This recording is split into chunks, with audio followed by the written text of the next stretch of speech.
You also delve into this whole phenomena across America of the big box stores, the Targets and the Wal-Marts and the Kmarts, and obviously they at least offer cheaper goods, cheaper consumer goods. Your analysis of their impact? Well, first of all, they say they offer cheaper goods. I don't accept that that's necessarily true. But here's what happens. This is a good example where the news media hasn't done a good job. I have tons of news clips that say, oh, this new shopping mall is coming, or a new Wal-Mart, or a new Cabela store, and thanks to tax increment financing, this store is going to be built. Well, what the heck is tax increment financing? I'll tell you what it is. You go to the store with your goods, you pay for it at Wal-Mart, and there's a very good chance that that store has made a deal with the government that the sales taxes you are required to pay, that government requires you to pay, never go to the government. Instead, those sales taxes are kept by Wal-Mart and used to pay the cost of the store. And typically in those deals, the store is tax exempt, just like a church. Now, there are two ways that it's important to think about this. One is, that means your kids' schools, your police department, your library, your parks are not getting that money. And you'll notice we keep saying we're starved for money. We're twice as wealthy as we were in 1980, but we've got to close hospitals and we've got to close schools, and we don't have money for all sorts of things like after-school programs, even though we're twice as wealthy.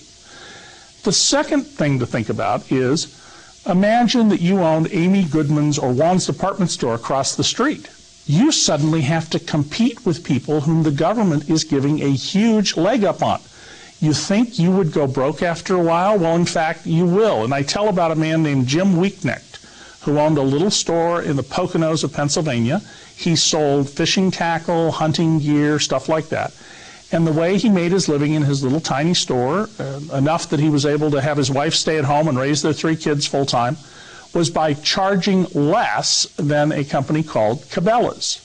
Well, then Cabela's came to town. This little city of 4,000 people made a deal to give Cabela's $36 million to build a store. That's more than the city budget for that town for 10 years. It's $8,000 for every man, woman, and child in that town to have this store. And even though he charged lower prices, he was pretty quickly run out of business. That's not market capitalism, which is what Ronald Reagan said he was going to bring us. He said, you know, government's the problem, we need markets as a solution. Well, that's not the market.